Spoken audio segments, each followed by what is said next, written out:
से चंदा लोगे उससे काम नहीं चलेगा। Please address the chair. चीन से चंदा लेने का काम करते हो, उसके अलावा कोई काम नहीं करते हो। अरे साउथ पोल में विश्व का कोई देश नहीं जा पाया, अगर चंद्रमा के साउथ पोल में कोई गया तो हमारा भारत गया, उस पर आपको भी गर्व होना चाहिए। माननीय सभापति जी, राहुल जी ने, हमारे नेता, हमारे प्रतिपक्ष के साथी बार बार महंगाई की बात कर रहे थे। मैं आपको बताना चाहता हूं, 1999 में जब अटल जी प्रधानमंत्री थे, इन्फ्लेशन दर 4.67 थी, 2005 में 5.80 थी। जब कांग्रेस का राज 2012-13-14 में था, तब इन्फ्लेशन दर 11.12% थी और आज इन्फ्लेशन दर 4.83 है। 7% इन्फ्लेशन दर कम है, महंगाई कम है। आप कभी इसको देखते क्यों नहीं है? अब ये बात कर रहे थे कि मध्यम वर्ग के लिए कुछ नहीं कर रहे। जरा आप बताएं, इनकम टैक्स के में जो कमी की गई है, 7,75,000 तक का स्टैंडर्ड डिडक्शन होगा, उसमें सेक्शन 87A में उनको 7,75,000 तक का कोई इनकम टैक्स नहीं लगेगा। आपने कभी किया था? 2 लाख रुपए ऐसे ज्यादा आपने कभी नहीं बढ़ाया। अभी लगभग 8 लाख रुपए के बाद, डिडक्शन के बाद इनकम टैक्स नहीं लगेगा। माननीय सभापति महोदय, मैं लॉ का छात्र भी रहा हूं, मैंने भारत के संविधान को भी पढ़ा है। भारत के संविधान में क्या लिखा है? संपूर्ण प्रभुत्व संपन्न राष्ट्र की संकल्पना की गई है। मैंने तो अभी शुरू ही किया है सभापति जी।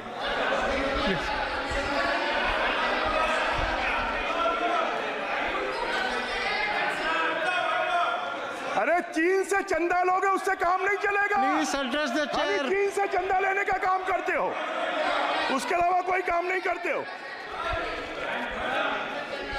माननीय अध्यक्ष महोदय, माननीय सभापति महोदय, इसमें महिलाओं के सशक्तिकरण के लिए 2 लाख करोड़ रुपए की व्यवस्था की गई है।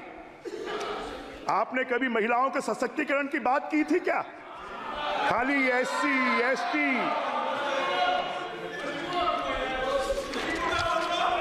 माननीय सभापति महोदय, ये राहुल गांधी जी छत्तीसगढ़ गए थे, इन्होंने वहां का कांग्रेस के पार्टी का घोषणा पत्र जारी किया। उस घोषणा पत्र में कहा कि हर महिला को 500 रुपए महीने का देंगे। क्या हुआ? आपने नहीं दिया। आज छत्तीसगढ़ की हमारी सरकार 1,000 रुपए महीना महिलाओं को दे रही है, 12,000 रुपए साल का दे रही है। Please conclude the speech. माननीय सभापति महोदय, मैं please conclude the speech. 2 minute में मैं अपनी बात समाप्त करूंगा। माननीय सभापति महोदय, ये भारत की कल्पना टुकड़ों टुकड़ों में करते हैं, ये भारत की कल्पना पार्ट पार्ट में करते हैं। अगर टोटल में कोई भारत की परिकल्पना करता है तो नरेंद्र मोदी जी करते हैं, भारतीय जनता पार्टी करती है। हम विकसित भारत बनाने के लिए यहां पर काम कर रहे हैं। क्यों आपके 60 साल में आपने कभी धारा 370 हटाई? आपने अयोध्या में प्रभु राम भगवान का मंदिर बनाया? आपने कभी कश्मीर में पत्थरबाजी खत्म की? अरे साउथ पोल में विश्व का कोई देश नहीं जा पाया, अगर चंद्रमा के साउथ पोल में कोई गया तो हमारा भारत गया, उस पर आपको भी गर्व होना चाहिए। हमारी अर्थव्यवस्था जो 11वें नंबर पर थी, उसको 5वें नंबर पर और 3रे नंबर पर लाने वाले कोई है तो नरेंद्र मोदी जी हैं। आपके बस की बात नहीं है।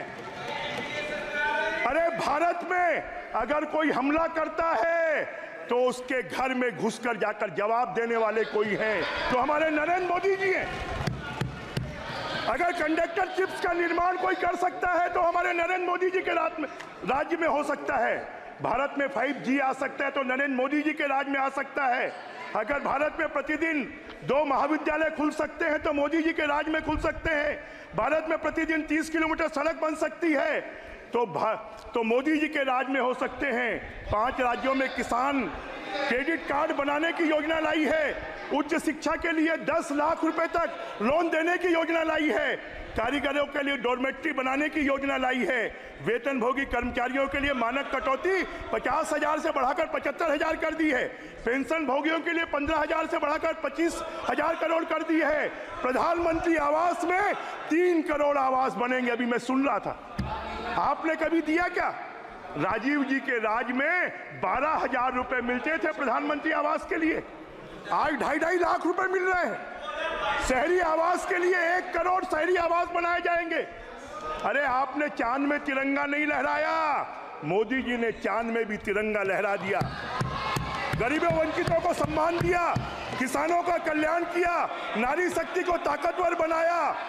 अरे अभी तो मनुष्यों के आधार कार्ड बन रहे हैं, अब मोदी जी के राज में किसानों के भी जमीनों के आधार कार्ड